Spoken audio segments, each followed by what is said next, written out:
Welcome to today's journey. This is going to be 6 habits that have saved me over $10,000. Getting right into the first one is not having a pet. Of course, Jeff and I would love to have a furry friend to go hiking with and explore the city that we're living in with. We would love to have an Aussie or a border collie. Just like kids, pets cost money. Vet bills can be thousands of dollars a year, and we would want our pet to have the healthiest food, so we know that would be expensive. We also love to travel, so if we were to leave for about a week or longer, we would have to find someone to watch the dog or to board it somewhere. That also costs money. Having a dog is a goal for the further future, but it's not in our near financial plans. Number 2 is kind of a 2-in-1, and this is never buying a brand new car and keeping up on the maintenance of the car that you do have.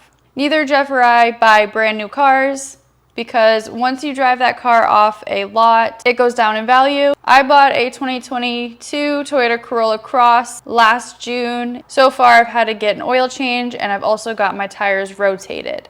Now, I used to be a cheap person back in the day where I never got my tires rotated. This is the first time I ever have before, but I now am financially secure. I have money allocated towards maintenance on my car and my budget. So I was like, you know what, let's go ahead and do it. It's going to make my tires last longer.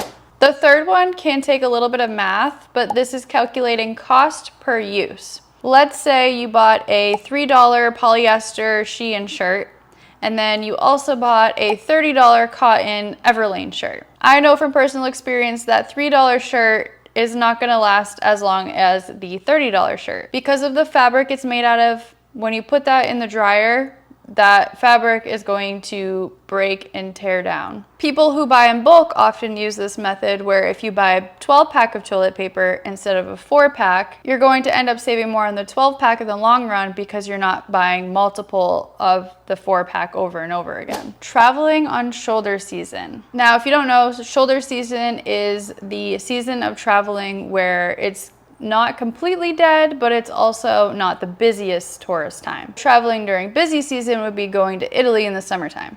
Traveling during like the dead season would be going to Iceland in the wintertime. A lot of people will go to Cancun for spring break. Jeff and I went to Cancun during July. It was very hot, but it was worth it because prices were lower. There are not so many crowds. So if you still want to be able to explore an area, but maybe skip the lines, go ahead and travel during the shoulder season. The 5th one probably takes the most discipline and puts into perspective your money or how you are with your money. This one is looking at money as hours it takes to make that money. Let's say you make $20 an hour. You want to buy a $120 pair of sneakers. You would calculate how many hours of work it would take for you to have enough money to buy the sneakers. Kids are often taught this at a young age when they start learning about money and allowances, but I feel like as we get older with credit and being able to just buy things now and pay later, we kind of forget about this. $120 and divide that by 20 because